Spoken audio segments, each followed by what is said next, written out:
Hello students, welcome to DK Maths Tutorial Center. இப்போ நம்ம பார்க்க போகிறது எக்ஸாம்பிள் 8.8 சம்பா, அதாவது சாப்டர் 8ல் ஸ்டாட்டிஸ்டிக்ஸ் அண்ட் ப்ராபபிலிட்டி தியரி சாப்டரில் எக்ஸாம்பிள் 8.8 பார்க்க போகிறோம். இப்போ கொஸ்டின் பார்த்தீங்கன்னா, find the standard deviation of the following டேட்டான்னு சொல்லி 7, 4, 8, 10, 11 சொல்லி ஒரு 5 நம்பர்ஸ் கொடுத்துருக்காங்க. ஸோ அந்த 5 நம்பர்ஸ்க்கு ஸ்டாண்டர்ட் டிவியேஷன் கண்டுபிடிக்கணும். அதோட add 3 to all the values, அதாவது கொடுத்துருக்க ஒவ்வொரு வேல்யூஸையுமே 3 ஆட் பண்ணிக்கணும். இப்போ 7 + 3 என்ன 10, 4 + 3 7. ஸோ இந்த மாதிரி ஒவ்வொரு வேல்யூஸையுமே 3 ஆட் பண்ணி அப்புறம் ஆட் பண்ணி வர வேல்யூவை வச்சு இதுக்கும் ஒரு ஸ்டாண்டர்ட் டிவியேஷன் தனியாக கண்டுபிடிக்கணும். ஸோ நம்ம 2 டைம் ஸ்டாண்டர்ட் டிவியேஷன் வச்சு கண்டுபிடிக்கணும். இந்த கொடுத்துருக்க வேல்யூஸை வச்சு ஸ்டாண்டர்ட் டிவியேஷன் கண்டுபிடிக்கணும். அப்புறம் கொடுத்துருக்க வேல்யூஸோட 3 ஆட் பண்ணி வர வேல்யூஸை வச்சும் ஸ்டாண்டர்ட் டிவியேஷன் என்னங்கிறத கண்டுபிடிக்கணும். ஸோ 2 தடவை கண்டுபிடிக்கணும். அதுதான் கொஸ்டின். வாங்க எப்படி சம் பண்ணலாம்னு பார்க்கலாம். இப்போ ஃபஸ்ட்டு இதுக்கு arrange the values in the ascending ஆர்டர்னு புக்கில் கொடுத்துருக்காங்க. ஸோ அசெண்டிங் ஆர்டரை வச்சு அரேஞ்ச் பண்ணி எழுதுனா ஈஸியாக நம்ம answer எழுதலாம்ப்பா. So arrange the numbers in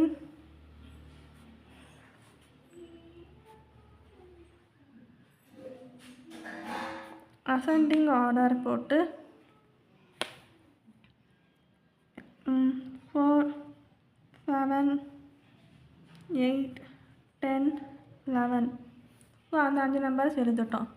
இப்போ என்னோட வேல்யூ 5. ஸோ 5 நம்பர்ஸ் இருக்கனால என்னோட வேல்யூ 5ன்னு எழுதுகிறோம். புரியுதாப்பா? ஸோ இப்போ வாங்க சம்முக்குள்ளே போகலாம். இப்போ டேப்லர் காலமில் என்ன போடுறோம், xi போடுறோம், இன்னொன்று xi² போடுறோம். ஸோ இதுதான் டேப்லர் காலம்.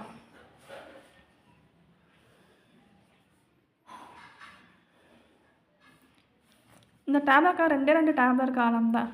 ஃபார்முலா என்னன்னு அப்புறம் சொல்கிறேன். ஃபஸ்ட்டு டேப்லர் காலத்தை ஃபில் பண்ணிடுங்க. xiயோட value 4, 7, 8, 10, 11. 4 square 16, 7 square 49, 8 square 64, 10 square 100, 11 square 121. So இந்த ஃபார்முலா இந்த xiயை ஸ்கொயர் பண்ணுறோம். இப்போ இதுக்கு சம்மேஷன் கண்டுபிடிக்கணும். சம்மேஷனுங்கிறது என்னதுன்னா, இந்த xi ஃபுல்லாக ஆட் பண்ணி வர வேல்யூஸை தான் சம்மேஷன் சொல்கிறோம். அதே மாதிரி xi²ங்கிறது சம்மேஷன் ஆஃப் xi², அதாவது xi² ஃபுல்லாக ஆட் பண்ணி வர வேல்யூஸை தான் சம்மேஷன் xi²ன்னு சொல்கிறோம். ஸோ இதை ரெண்டையும் இப்போ இதை ஃபுல்லாக ஆட் பண்ணி வர வேல்யூ என்னது, 14 வரும். ஸோ இதை எழுதிடணும். அதே மாதிரி சம்மேஷன் ஆஃப் xi², ஸோ இதை ஃபுல்லாக ஆட் பண்ணி வர வேல்யூஸை 315 வரும். ஸோ இதை நம்ம எழுதிடணும். ஸோ எழுதிட்டு பாக்ஸ் போட்டுருணும். ஸோ இதோட வேல்யூஸை எழுதிடுறோம். நீங்கள் ஈக்குவல்ட்டுன்னு போட்டுருங்க. சென்டரில் ஈக்குவல்ட்டு போட்டு எழுதுங்க, அப்போ தான் புரியும். ஸோ சம்மேஷன் ஆஃப் xiயோட வேல்யூ இது, சம்மேஷன் ஆஃப் xi² வேல்யூ இது. இதை ஃபுல்லாக ஆட் பண்ணி இங்கே எழுதுகிறோம், இதை ஃபுல்லாக ஆட் பண்ணி இங்கே எழுதுகிறோம். அவ்வளோதான், இந்த டேப்லெட் காலம் முடிஞ்சிருச்சு. அப்புறம் ஸ்டாண்டர்ட் டீவியேஷன் ஃபார்முலா எழுதணும். ஸோ ஸ்டாண்டர்ட் டீவியேஷன் என்னதுன்னா, ஸோ இந்த சம்முக்குரிய formula sigma = square root of summation xi² divided by n minus summation of xi by n the whole ஸ்கொயர்னு எழுதணும். ஸோ இப்போ வாங்க இதுதான் ஃபார்முலா. இந்த ஃபார்முலா வச்சு நம்ம இது பண்ணுறோம். ஸோ சம்மேஷன் போட்டு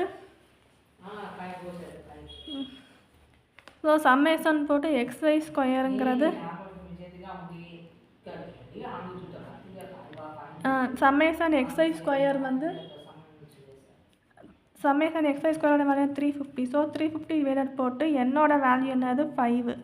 ஸோ இந்த 5 என்னோட வேல்யூ 5, அந்த 5 இங்கே போட்டு விடுறோம். ஸோ மைனஸ் போட்டு இந்த ப்ராக்கெட் போட்டு சம்மேஷன் ஆஃப் xi என்னப்பா கொடுத்துருக்காங்க, இங்கே 14 கண்டுபிடிச்சிருக்கோமா, அந்த 40 இங்கே போடணும். ஸோ டிவைடோடு போட்டு என்னோட வேல்யூ என்ன 5. ஸோ அந்த 5 போட்டுறோம், இங்கனக்குள்ளே ஸ்கொயர் போட்டுடுறோம். ஸோ இந்த சம்மை சால்வ் பண்ணி வர்ற ஆன்சர் தான் நமக்கு வந்து ஆன்சராக வரும்.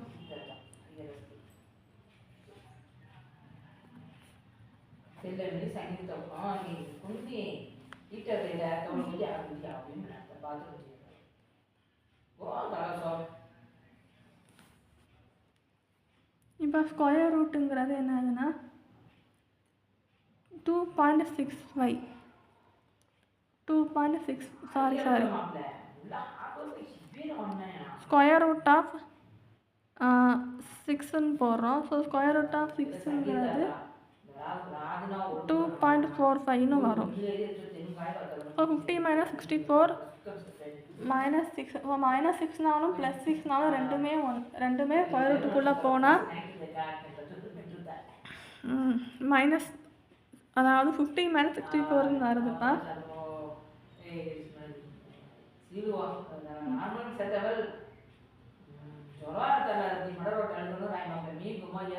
சாரி, இங்கே வந்து 5 7 சார் சாரி 70 - 64ஓட வேல்யூ 6. ஸோ 6 ரூட் தான் 2.45 வரும். அவ்வளோதான் ஆன்சர்ப்பா. ஸோ அதாவது கொடுத்துருக்க வேல்யூஸை வந்து வச்சு ஸ்டாண்டர்ட் டிவியேஷன் கொடுத்துருக்க வேல்யூஸை யூஸ் பண்ணி ஸ்டாண்டர்ட் டிவியேஷன் கண்டுபிடிச்சா வர ஆன்சர் வந்து இது. இப்போ இங்கே என்ன கொடுத்துருக்காங்க, ஆட் 3ன்னு கொடுத்துருக்காங்களா. ஸோ 3ங்கிற வேல்யூவை வந்து எல்லாத்துலேயுமே ஆட் பண்ணுறோம். ஸோ வாங்க ஆட் பண்ணலாம்.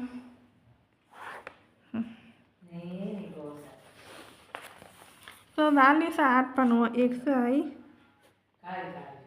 xi square. ஸோ 4 ஆட் பண்ணோம்னா 7, 7ஓட 3 ஆட் பண்ணோம்னா 10, 8 + 3 11, 13, இது வந்து 14. ஸோ எல்லாத்துலேயுமே 3 ஆட் பண்ணுறோம். புரியுதாப்பா?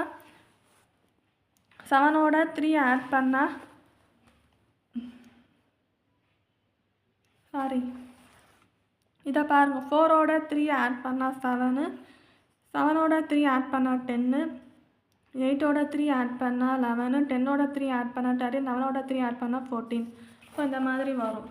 ஸோ இதை கொஞ்சம் ஸ்கொயர் போடுறோம். 7 ஸ்கொயர் பண்ணால் 49, 10 ஸ்கொயர் பண்ணால் 100, 11 ஸ்கொயர் பண்ணால் 121, 13 ஸ்கொயர் பண்ணால் 159. ஸோ இந்த 14 ஸ்கொயர் பண்ணால் 196. ஸோ இதுதான் ஆன்சர். ஸோ இதை வந்து டேப்லர் காலமாக போட்டுக்கோங்க. ஸோ இதை பூரா ஆட் பண்ணால் 55ன்னு வரும். இதை பூரா ஆட் பண்ணால் 635ன்னு வரும். ஸோ சம்மேஷன் ஆஃப் xi, இது வந்து summation of xi square. So இதை வந்து எழுதிடணும். இப்போ ஃபார்முலா எழுதுவோம். ஃபார்முலா மொதல் பண்ண மாதிரி அதே formula, standard deviation sigma = summation of xi square / n minus summation of xi / n the whole square போடணும். ஸோ போட்டுட்டு n = 1 2 3 4 5ன்னு போகிறோம். Summation of xi square. So xi ஸ்கொயரோட வேல்யூ வந்து என்னது 635. ஸோ 635 இங்கே போடணும். மைனஸ் போட்டு இந்த 5 வந்து இங்கே போடணும். ஸோ சம்மேஷன் ஆஃப் xiயோட வேல்யூ 55 ஸ்கொயரை போடுறோம். ஸோ இதை வந்து மொதல் சம் பண்ண மாதிரி தான் சால்வ் பண்ணால் ஆன்சர் வந்து ஸ்கொயர் ரூட் ஆஃப் 6ன்னு வரும். ஸோ 6ஐ வந்து ரூட் எடுத்தோம்னா 2.45ன்னு வரும். ஸோ மொதல் பண்ணாமல் அதே 2.45 தான் இங்கேயும் வந்திருக்கு. ஸோ ரெண்டுமே ஒரே ஆன்சர் தான். அவ்வளோதான்ப்பா இந்த சம்மு.